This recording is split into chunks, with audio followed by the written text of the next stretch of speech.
And then we're gonna lift our leg, again, toe pointing to the ceiling. You're gonna feel it in your quad muscle, all right? Find a nice comfortable position. See how I'm holding to the side of the chair. I feel nice and stable. And the only thing that should be working is this muscle right here. So this is gonna strengthen your quads in a gentle way so you don't have to be squatting. Squatting is great, but some of us can't do it because of our knees. So this is a good alternative to strengthen those quad muscles, which will help you have safer and stronger knees in the future. So maybe one day you can do some squatting movements. All right, that burns a little.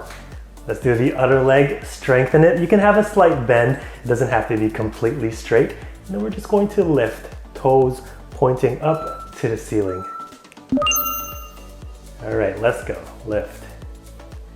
Now remember, keep our back nice and straight. What I'm doing is I'm contracting my abdominal muscles. This is also a good core workout.